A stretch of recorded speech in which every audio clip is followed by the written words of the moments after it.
एक बार वेलकम है आपका जीके की स्टॉप क्वेश्चन में, जहाँ हम डिस्कस करने वाले हैं आपके एग्ज़ाम से रिलेटेड कुछ इंपॉर्टेंट से क्वेश्चन को। ठीक है, तो आई होप आप इस वीडियो को लास्ट तक जरूर देखोगे, क्योंकि यहाँ पर हर एक क्वेश्चन आपके रिपीट हो रहे हैं हर एग्ज़ाम में और एग्ज़ाम में पूछे जा सकते हैं। ठीक है, तो शुरू करते हैं बिना किसी बकवास के।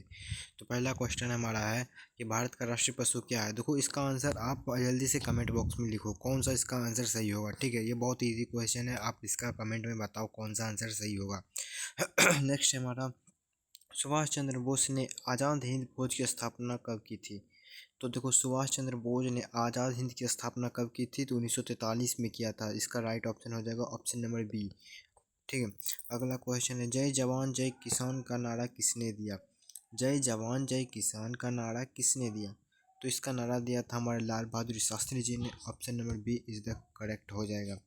ठीक है, अगला प्रश्न यानी कि क्वेश्चन हमारा है, यूएनओ की स्थापना कब हुई थी। यूएनओ अंतर्राष्ट्रीय संघ जो है हमारा, उसका स्थापना कब हुआ था। तो यूएनए का स्थापना हमें 1945 में देखने को मिलता है। ऑप्शन नंबर बी इस करेक्ट हो जाएगा। आपको पता है कि द्वितीय विश्व युद्ध के बाद विश्व में शांति को बनाए रखने के लिए यूएनओ की स्थापना किया गया।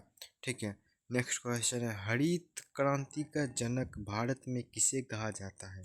हरित क्रांति का जनक भारत में एम.एस. स्वामीनाथन को कहा जाता है, यानी कि ऑप्शन इसका ए नंबर जो है ना वह करेक्ट हो जाएगा। हरित क्रांति में कृषि के उत्पाद को बढ़ाया गया था और उस पर जोर दिया गया था। अगला क्वेश्चन है हमारा कि भारतीय संविधान के अध्यक्ष कौन थे। भारतीय संविधान के अध्यक्ष कौन थे, यानी कि संविधान सभा जो था हमारा, उसका अध्यक्ष था डॉक्टर राजेंद्र प्रसाद। ठीक है, अगर आपसे अस्थाई अध्यक्ष पूछे तो वह हो जाएगा सच्चिदानंद सिन्हा जी, और अगर स्थायी अध्यक्ष पूछे तो वह हो जाएगा राजेंद्र प्रसाद जी। अगला प्रश्न हमारा, भारत छोड़ो आंदोलन कब शुरू हुआ था। भारत छोड़ो आंदोलन की शुरुआत महात्मा गांधी ने सन 1942 में किया था, और इसी में करो या मरो का नारा दिया गया था। ठीक है, अगला प्रश्न है हमारा, पलासी का युद्ध कब हुआ था। तो पलासी का जो युद्ध हुआ था वह हुआ था 1757 में। Option number A is the correct हो जाएगा। और पलासी के युद्ध किनके बीच हुआ था, तो एक तरफ था ईस्ट इंडिया कंपनी और दूसरी तरफ था बंगाल के नवाब। उन दोनों के बीच में हुआ, जिसमें बंगाल के नवाब की हार हुई और ईस्ट इंडिया कंपनी की जीत हुई। और इसी से यह साबित हो गया कि आने वाले समय में भारत पर ईस्ट इंडिया कंपनी का शासन हो जाएगा। ठीक है, नेक्स्ट क्वेश्चन हमारे, 1857 की क्रांति का तत्काल कारण क्या था। 1857 में जो क्रांति हुई थी उसका तत्कालीन कारण क्या था। तो उसका जो तत्काल का कारण था वह था कारतूस विद्रोह। यानी कि कारतूस, यानी आपको पता है कि चर्बी वाला जो कारतूस था वो उसी को लेकर पूरा तत्काल रूप से एक घटना होती है, जिसके बाद 1857 की क्रांति हमें देखने को मिलता है। नेक्स्ट क्वेश्चन है, मंगल ग्रह को किस नाम से जाना जाता है। तो मंगल ग्रह को आप सभी को पता है कि वह लाल ग्रह के नाम से भी जाना जाता है, और इस पर इंसान की बस्ती बसाने की बात कौन कर रहा है, तो एलन मस्क का एक प्रोग्राम है जिससे कि मंगल ग्रह पर इंसानों को भेजकर वहां पर बस्ती बसाए जाने की एक प्रोजेक्ट पर काम किया जा रहा है। आई होप ये फ्यूचर में हमें देखने को भी मिले कि इंसान दूसरे ग्रह पर अब रह रहे हैं। खैर छोड़िए, अगला क्वेश्चन है, संविधान सभा का कौन सा अनुच्छेद राष्ट्रपति के महाभियोग से संबंधित है। तो अनुच्छेद जो है वह राष्ट्रपति के महाभियोग से अगर संबंधित की बात करें तो वह हो जाएगा अनुच्छेद 61 के तहत।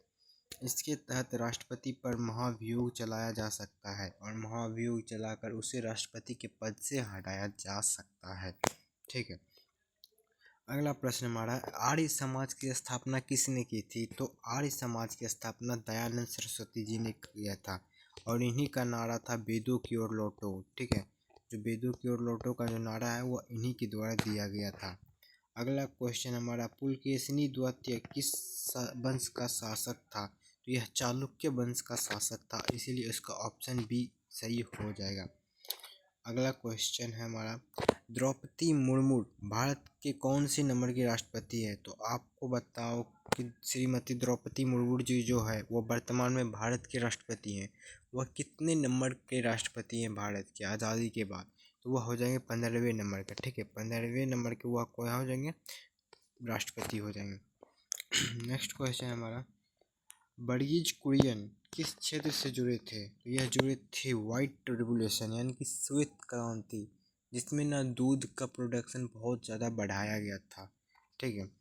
अगला है, साइमन कमीशन भारत कब आया था? तो साइमन कमीशन जो भारत आया था वह आया था 1928 में। ऑप्शन नंबर बी इसका सही हो जाएगा।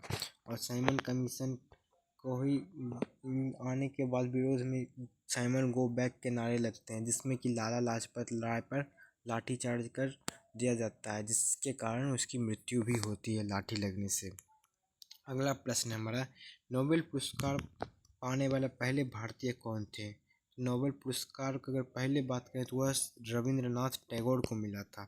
और यह सिर्फ पहले भारतीय नहीं बल्कि पहले एशिया के वो इंसान थे जिसे रविंद्रनाथ टैगोर, एशिया के वो पहले इंसान थे जिससे कि नोबेल पुरस्कार से सम्मानित किया गया था, ठीक है। अगला है हमारा कि भारत का सबसे बड़ा राज्य क्षेत्रफल के हिसाब से कौन सा है? तो क्षेत्रफल के हिसाब से देखें तो वह हो जाएगा Rajasthan. Option number B is सही। अगला है, सबसे बड़ा ग्रह कौन सा? ये कमेंट में बताओ, ये बहुत इजी क्वेश्चन है, आप इसे कमेंट में बताओगे, ठीक है। आपके लिए HW है, आप बताओ कमेंट में। अगला है कि लोकसभा के प्रथम स्पीकर कौन थे? तो लोकसभा के प्रथम स्पीकर थे हमारे कौन? Option number A is the right answer हो जाएगा। अगला क्वेश्चन हमारा, भारतीय संविधान में कुल कितनी अनुसूचियां हैं यानी कि शेड्यूल कितने हैं? अब वर्तमान में देखें तो 12 हैं। ऑप्शन नंबर बी सही हो जाएगा। अगर मूल रूप से पूछे तो 8 अनुसूचियां थी, ठीक है, जिसमें कि 4 संविधान संशोधन कर जोड़ा गया, अब 12 हो गया है। अगला है कि किसे भारतीय संविधान का जनक कहा जाता है? तो डॉक्टर इसका Bhimrao Ambedkar. Option number B सही हो जाएगा, ठीक है। अगला क्वेश्चन है, गांधी इरविन समझौता कब हुआ था? तो महात्मा गांधी और इरविन जो कि तत्कालीन रूप से भारत के गवर्नर थे, उनके बीच एक समझौता होता है। और ये समझौता कब हुआ था? ये समझौता 1931 में। ऑप्शन नंबर बी इसका सही हो जाएगा। रामकृष्ण मिशन की स्थापना किसने की थी? रामकृष्ण मिशन की स्थापना स्वामी विवेकानंद जी ने किया था, ठीक है। नेक्स्ट क्वेश्चन हमारा, कोणार्क सूर्य मंदिर कहाँ स्थित है? तो कोणार्क का जो सूर्य मंदिर फेमस है वो कहाँ स्थित है? वह मध्य प्रदेश में है, इसलिए इसका ऑप्शन बी सही हो जाएगा। अगला है, विश्व पर्यावरण दिवस कब मनाया जाता है? तो ये आपको पता होगा कि 5 जून को हम लोग विश्व पर्यावरण दिवस मनाते हैं।